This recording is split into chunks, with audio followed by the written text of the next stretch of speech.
नमस्कार, स्वागत है आपका। मैं हूं आपके साथ अभितोष सिंह। आप देख रहे हैं हमारा खास कार्यक्रम सेहतनामा। इस कार्यक्रम में हम आपकी सेहत और उससे जुड़ी तमाम समस्याओं के बारे में बात करते हैं। आज हमारे साथ जुड़ रहे हैं रायपुर से ओपन हार्ट सर्जरी विशेषज्ञ डॉक्टर कृष्णकांत साहू, जो कि छत्तीसगढ़ के सबसे बड़े अस्पताल अंबेडकर अस्पताल में हार्ट सर्जरी डिपार्टमेंट के हेड भी हैं। तो ओपन हार्ट सर्जरी क्या होती है, इससे जुड़े तमाम सवालों का जवाब आज उनसे लेंगे और दर्शकों के लिहाज से भी जो जवाब यहां पर मिलेंगे वो बहुत ज्यादा उपयोगी होंगे और महत्वपूर्ण है। डॉक्टर साहब, बहुत बहुत स्वागत है आपका।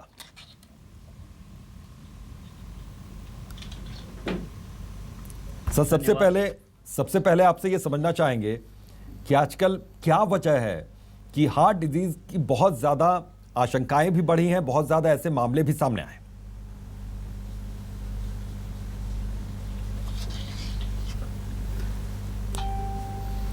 देखिए, हार्ट डिजीज़ में हम 4 टाइप के डिजीज़ को इंक्लूड करते हैं।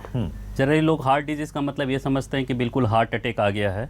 ऐसा नहीं है। हार्ट डिजीज़ में आता है कोरोनरी आर्टरी डिजीज़, जिसमें हार्ट की जो नसें होती है वो ब्लॉक हो जाती है, जिसके कारण चेस्ट पेन होता है। इसको कोरोनरी आर्टरी डिजीज़ बोलते हैं। दूसरा आता है वैल्वुलर हार्ट डिजीज़, ये होता है वाल में या तो लीकेज हो जाती है या वाल में सिकुड़न होती है। इसके कारण या तो रूमेटिक हार्ट डिजीज़ होता है या फिर जब एज हो जाती है तब वाल में डिजनरेशन के कारण होता है, ये वाल्वुलर डिजीज़ है। तीसरा होता है कंजेनाइटल हार्ट डिजीज़। उसका मतलब होता है जो जन्मजात हृदय रोग। इसमें क्या होता है, जो भी बच्चा पैदा होता है वो जन्म से ही उसको ये हृदय की बीमारी रहती है। वो फिर बाद या तो बच्चा पैदा होते ही मृत्यु हो जाती है उसकी, क्योंकि यदि बहुत ही ज़्यादा सीवियर रहती है बीमारी तो, या फिर बाद में चल के जो बच्चा है या तो उसका शरीर नीला पड़ना चालू होता है या सांस फूलना चालू होता है और धीरे धीरे एक समय बाद उसकी मृत्यु हो जाती है यदि प्रॉपर ट्रीटमेंट नहीं मिला। और एक होता है एरिथमिया मतलब हृदय की यदि धड़कन अनियमित है, वो भी एक हार्ट डिजीज़ के अंतर्गत आता है। जी बिल्कुल। सर, एक चीज़ और समझना चाहेंगे आपसे डॉक्टर साहब कि कोरोनरी, जैसे कि हम कोरोनरी आर्टरी डिजीज़ के बारे में बात करें। हाँ सर, यही सवाल भी मेरा इसी से जुड़ा हुआ था। हाँ, कि क्या है, इसके बारे में थोड़ी सी जानकारी विस्तार से चाहिए। कोरोनरी आर्टरी डिजीज़ पहले क्या होता है ये हम एक्सप्लेन कर दें। जनरली क्या होती है, हार्ट जो होती है, हार्ट की खुद की एक आर्गन है। लगभग 300 से 400 ग्राम का एक आर्गन होता है। बहुत ही मस्कुलर होता है ये। इसकी मसल इतनी स्ट्रांग होती है कि और कोई मसल इसके तुलना नहीं कर सकती। इसको खुद को एक ब्लड सप्लाई चाहिए रहता है। जो अपनी ब्लड सप्लाई लेता है वो है इसकी कोरोनरी आर्टरीज।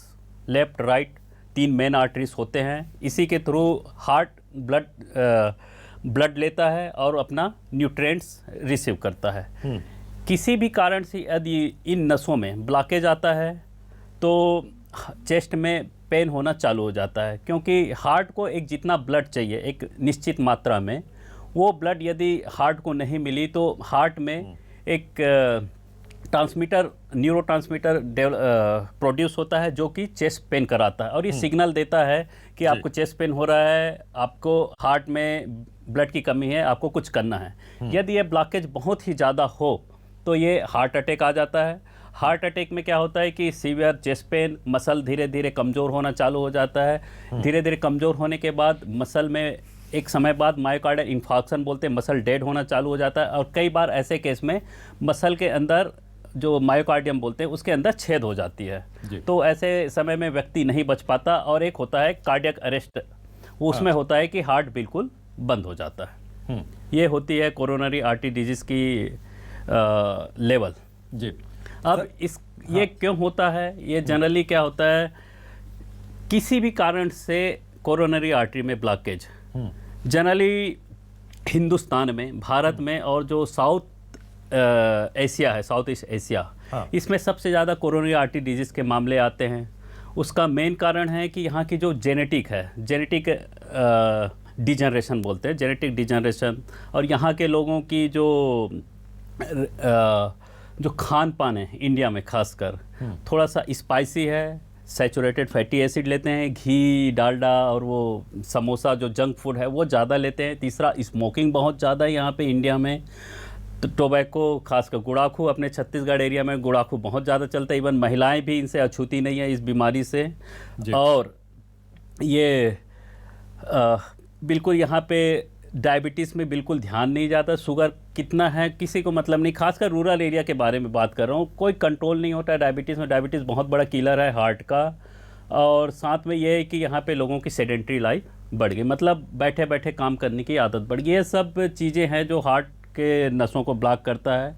कुछ चीज़ों में हमारा कंट्रोल है, जैसे कि हम शुगर को कंट्रोल कर सकते हैं, स्मोकिंग छोड़ सकते हैं, ब्लड प्रेशर कंट्रोल कर सकते हैं, है ना, डायबिटीज़ कंट्रोल कर सकते हैं। बट हम जेनेटिक्स में कंट्रोल नहीं कर सकते, अनुवांशिकी में कंट्रोल नहीं कर सकते। तो ऐसे व्यक्तियों को हार्ट डिजीज़ होने की संभावनाएं ज़्यादा होती है, कोरोनरी आर्टरी डिजीज़ की संभावनाएं ज़्यादा होती है। उनको रेगुलर चेकअप कराना पड़ता है, तब समय रहते बीमारी पकड़ में आ सकती है और आप इससे होने वाले मृत्यु को कम कर सकते हैं। और दूसरा चीज़ बताना चाह रहा था कि जितने भी अभी इंडिया में, मतलब ये इस कोरोना हार्ट डिजीज़ से मरने वालों की संख्या इतनी ज़्यादा है कि अभी तक कोरोना में 2 साल में कम से कम 46 लाख लोग मर गए होंगे। बल्कि जो हार्ट डिजीज़ से जो मरने वालों की संख्या है 1.9 करोड़ पर ईयर होता है। मतलब आप समझ सकते हैं कि 4 गुना लोग उससे ज़्यादा मृत्यु प्राप्त करते हैं हार्ट डिजीज़ से। इस मामले कोरोना को कितने साल हो गए, वो भी वर्ल्ड में 2 साल हो गए। 2 साल में 50 लाख जा रहा है मृत्यु का दर हार्ट डिजीज़ में। पर ईयर 1.9 करोड़, मतलब लगभग 2 करोड़ के लोग मर जाते हैं। और एक और डेटा है, खासकर इंडिया के लिए बताना चाह रहा हूँ मैं, कि पूरे जो कोरोनरी आर्टरी डिजीज से जो मरने वालों की संख्या यदि वर्ल्ड में हम काउंट करेंगे जी, तो इंडिया का 60% कंट्रीब्यूशन आता है कोरोनरी आर्टरी डिजीज से मरने वालों की संख्या, हार्ट अटैक से। हाँ। और जबकि इंडिया में जो पॉपुलेशन है वो टोटल कंट्रीब्यूशन वर्ल्ड में इसका कंट्रीब्यूशन ओनली 20% है। मतलब आप समझ सकते हैं भारत में इसकी भयावहता। बिल्कुल सर। एक और चीज़ बताना चाह रहा हूँ जी, कि जो 40 साल से कम उम्र के लोग हैं, हाँ, उनमें जो हार्ट अटैक के टोटल केस देखे जा रहे हैं, उनकी जो अनुपात है 25% लोग 40 साल से कम उम्र के लोग को हार्ट अटैक हो रहा है। ये मतलब ये बिल्कुल भयावह टाइप का डेटा है जो बताना जरूरी है। और लोगों को इसकी सर सबसे बड़ी वजह क्या है? मैं ये जानना चाह रहा था, इसकी सबसे बड़ी वजह क्या नजर आ रही है ठीक करने के लिए इंडिया में इंडिया में इसकी सबसे ज़्यादा वजह है। आपको सबसे पहले बताया कि साउथ ईस्ट एशिया में जो जेनेटिक है, यहाँ की जेनेटिक डिजनरेशन बोलते हैं, पर्टिकुलर इंडिया और साउथ ईस्ट एशिया में ऐसा है कि इसके कारण कोलेस्ट्रॉल की मात्रा बढ़ जाती है, हाइपर ट्राइग्लिसराइडेमिया की शिकायत ज़्यादा रहती है। इंडिया और ख़ासकर साउथ ईस्ट एशिया में स्मोकर्स ज़्यादा हैं, आप ध्यान दिए होंगे।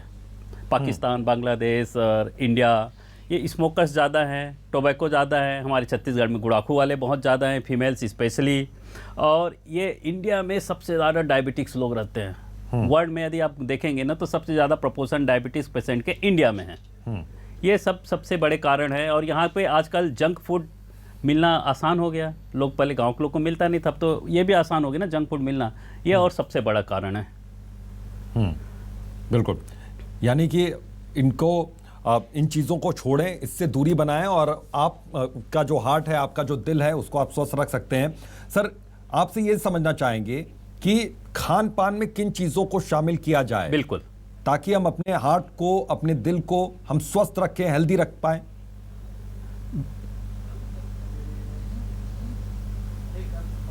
बिल्कुल बिल्कुल, हार्ट के लिए खाना पीना बहुत मतलब रखता है। सबसे पहले ग्रीन वेजिटेबल्स बहुत ज़रूरी है ना, उसमें बहुत सारे एंटीऑक्सीडेंट होते हैं जो हमको हेल्प करते हैं जी। दूसरा, पर्याप्त मात्रा में प्रोटीन लें, कार्बोहाइड्रेट भी पर्याप्त मात्रा में लें। जो हम लोग जो वसा लेते हैं, तेल, खाने का तेल या जो भी तेल, कोशिश करें कि वो सैचुरेटेड फैटी एसिड ना हो। सैचुरेटेड मतलब होता है जैसे कि वो डालडा हो गया, कुछ हद तक घी हो गया, हम लोग घी को भी सैचुरेटेड फैटी एसिड में काउंट करते हैं। नारियल तेल, ये सब सारे सैचुरेटेड फैटी एसिड है। मिठाई, समोसे में ये सब सारी चीज़ होती है। समोसे में हमारे यहाँ क्या होता है कि कई जो समोसे जो बनते हैं ना, तो कई राउंड तेल का हीटिंग हो जाता है। उसमें भी ये इसका जो तेल की जो क्वालिटी है वो बहुत चेंज हो जाती है, संतृप्तता की ओर चली जाती है। जितने संतृप्त होंगे वो तेल हमारे शरीर में जमते जाते हैं और जितना ही तेल जमते गया तो उतना ही कोरोनरी आर्टरी जो वो ब्लॉक होने के चांस बढ़ जाते हैं। खासकर नमक कम खाना है हमको। बस एक ऐसा अनुमान है कि यदि एक एडल्ट को 5 ग्राम से ज़्यादा नमक नहीं लेना चाहिए। एवरेज तो है कि 2 से 2.5 ग्राम सफिशेंट है 24 घंटा में। वैसे ही शुगर भी है, शक्कर को 5 छोटी चम्मच से ज़्यादा नहीं 24 घंटे में, वो भी मैक्सिमम बता रहा हूँ मैं। और जो खाने की तेल है जिसमें सब्जी का मिला के सब मिला के टोटल 5 छोटी चम्मच से ज़्यादा नहीं होना चाहिए, ये है। और रेगुलर एक्सरसाइज कम से कम 10,000 कदम चलें, कम से कम 10,000 कदम चलें डेली। कम से कम आप यदि दौड़ नहीं पा रहे हैं तो भी आप 10,000 कदम चल सकते हैं। ऐसे करके हम बहुत कुछ हद तक रोक सकते हैं और रोकने के लिए आपको रेगुलर चेकअप की ज़रूरत पड़ेगी। बिल्कुल सर, वॉल्व रोग क्या है? मतलब इसमें जुड़ा ये भी जो एक टर्म है, इसको हम कैसे समझेंगे? हाँ, बिल्कुल बिल्कुल। वाल्व रोग जनरली 2 टाइप के होते हैं। हाँ। 3 टाइप से। एक तो होता है रूमेटिक हार्ट डिजीज होता है, दूसरा होता है कंजेनाइटल वेल्वुलर डिजीज होता है, और एक तीसरा होता है degenerative valve disease. Rheumatic heart disease होता है जब हम लोग बचपन में किसी को सर्दी खांसी होती है या लगभग 9-10 साल या 5 साल की उम्र में, तो जनरली स्टेप्टोकोकस बैक्टीरिया उसके लिए रिस्पॉन्सिबल होता है। सिंपल जो सर्दी खांसी बोलते हैं इसको सर्दी खांसी लोग इग्नोर कर जाते हैं सर्दी खांसी को। फिर क्या होता है, जो स्टेप्टोकोकस है वो शरीर में रह जाता है, शरीर उसके अगेंस्ट में एंटीबॉडी बनाती है, हमारा शरीर उसे इस बैक्टीरिया को लड़ने के लिए जी। जो एंटीबॉडी बनती है वो एंटीबॉडी हमारे जो हार्ट में वाल्व है उसी के अगेंस्ट में ही काम करना चालू कर देती है। मतलब इसको बोल सकते हैं मिसगाइडेड मिसाइल।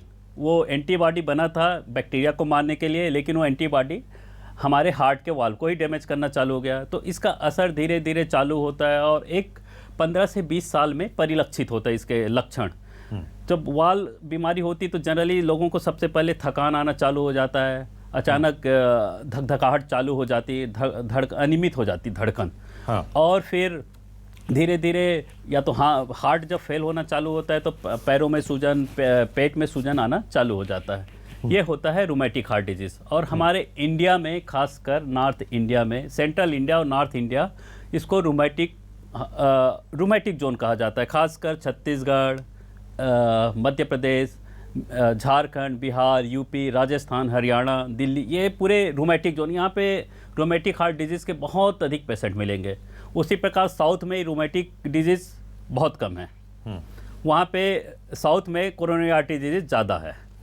और हो गया दूसरा डिजेनरेटिव वाल्व डिजीज़। ये होता है एक उम्र के बाद 60-65 साल की उम्र के बाद हमारे जो वाल्व के जो टिश्यू होते हैं वो डिजेनरेट होना चालू हो जाते हैं, और जिससे कि हमारा वाल्व ठीक से काम नहीं कर पाता। और एक होता है कंजेनाइटल वाल्व डिजीज़। इसमें बच्चे का जन्मजात जो वाल्व होता है वो ठीक से बना नहीं रहता, या तो सिकुड़ा रहता है या तो उसमें लीकेज होती है। ये हो गई। और इसको पता लगाने के लिए हमें इकोकार्डियोग्राफी करनी पड़ती है, तभी जाके ये पता चलता है। इसलिए मेरी एक सलाह है कि बच्चे जब भी शुरुआत में जब उनका जन्म होता है तो एक बार जरूर इकोकार्डियोग्राफी जरूर करवा लेना चाहिए। कई बार उसी में ही पता चल जाता है और समय रहते इन बीमारियों का इलाज हो जाता है, तो बच्चा और व्यक्ति दोनों की जो लाइफ है वो नॉर्मल हो जाती है। बिल्कुल, यानी कि पहले से ही उनको जानकारी मिल जाती है। डॉक्टर साहब, एक चीज़ और समझना चाहेंगे, महिलाओं की जो दिल की बीमारियां उससे भी जुड़े आजकल बहुत ज़्यादा केसेस आ रहे हैं। हाँ। और हार्ट अटैक के पहले केसेस थोड़े से कम आते थे, लेकिन अगर पहले की तुलना करें और अब की तुलना करें तो इस वक्त महिलाओं की संख्या भी बिल्कुल कम नहीं है।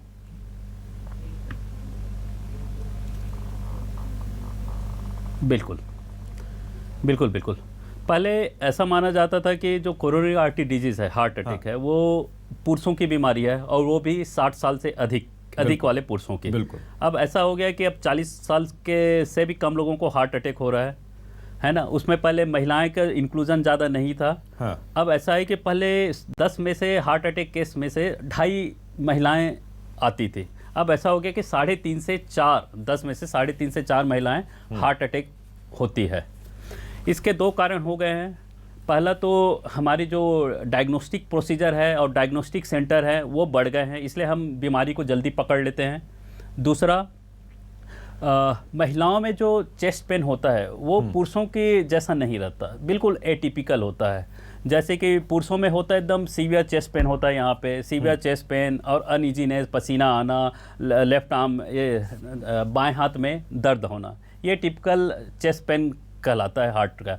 लेकिन फीमेल्स में ऐसा नहीं होता है। फीमेल्स को होता है थोड़ी सी जकड़न जकड़न लगती है चेस्ट में, जा के नीचे यहाँ पे पेन होता है, इंडाइजेशन होता है, पसीने आते हैं, पीठ के पीछे दर्द होता है।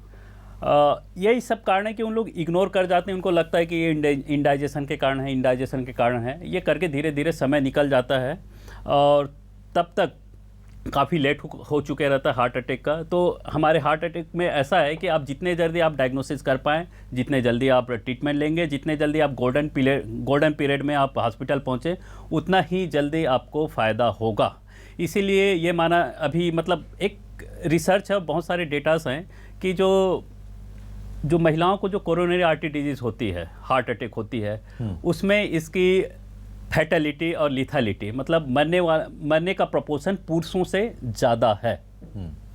यही कारण है। और एक और कारण है कि महिलाएं अक्सर अपने चेस्ट पेन को इग्नोर कर देती, घरेलू काम से या जिस भी काम से हो, वो उनको लगता है कि सामान्य थकान है, सामान्य इंडाइजेशन है, वो इग्नोरेंस के कारण ही लेट हो जाता है डायग्नोसिस में। बिल्कुल।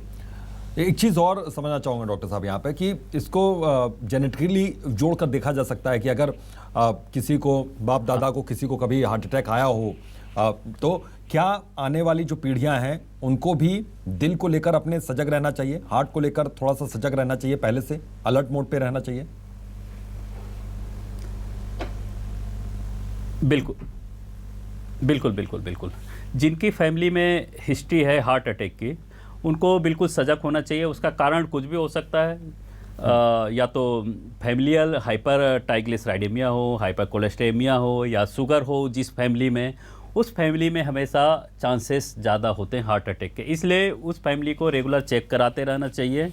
और उससे ये समय के पहले यदि पता चल गया तो आप इस बीमारी से जो नुकसान होना है उससे आप बच सकते हैं। नुकसान मतलब क्या होता है कि कई बार हार्ट में ब्लड सप्लाई इतने समय से कम होती है कि हार्ट धीरे धीरे कमज़ोर हो जाता है, जिसको हम लोग बोलते हैं कार्डियक फेलियर।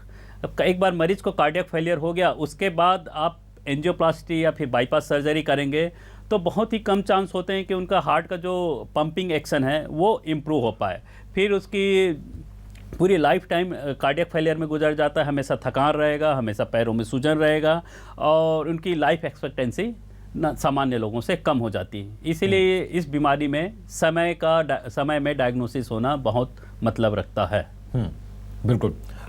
एक चीज़ और समझना चाहेंगे, जैसे आपने यहाँ पर बाईपास सर्जरी का जिक्र किया, तो कुछ सर्जरी के बारे में मैं समझना चाहूँगा कि थोड़ा सा विस्तार से बताइए। एंजियोग्राफी, एंजियोप्लास्टी आजकल बहुत ज़्यादा कॉमन हो गया, किसी को भी हार्ट डिजीज़ हुई, अगर हॉस्पिटल में वो भर्ती हुआ तो उसकी एंजियोप्लास्टी हो गई। Heart surgery, bypass heart surgery और ओपन हार्ट सर्जरी, इसके बीच का भी फर्क थोड़ा सा समझाइए।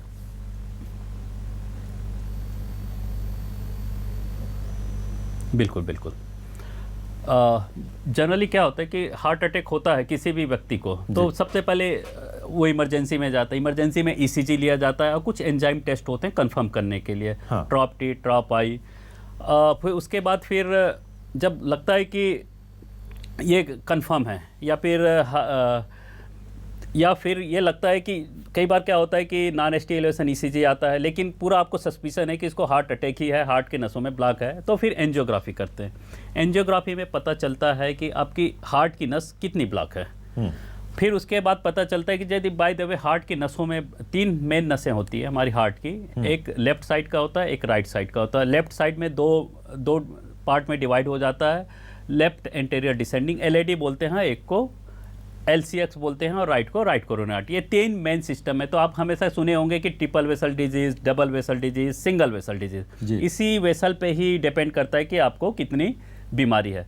फिर अब डिसाइड करना है कि आपको एंजियोप्लास्टी करना है कि आपको बाईपास करना है। एंजियोप्लास्टी तभी करते हैं जब कोई मेन कल्प्रिट वेसल रहता है, किसी एक वेसल के कारण उसको सिम्टम आ रहा है या उसके कारण वो हार्ट का फेलियर हो रहा है, तो अब जो मेन वेसल है, जिस वेसल में ब्लॉक है और ब्लॉकेज छोटा सा है जिसको हम स्टेंट कर सकते हैं, जिसमें एंजियोप्लास्टी कर सकते हैं, स्टेंट डाला जा सकता है, उसको उसी समय ही एंजियोप्लास्टी किया जाता है, जिससे कि ब्लड की सप्लाई तुरंत चालू हो जाए और जो मसल, जो हार्ट के जो मसल जो कमज़ोर होना चालू हो गया था, उसको ब्लड सप्लाई के कारण फिर से स्ट्रेंथ आ जाती है। इसको बोलते हैं प्राइमरी एंजियोप्लास्टी।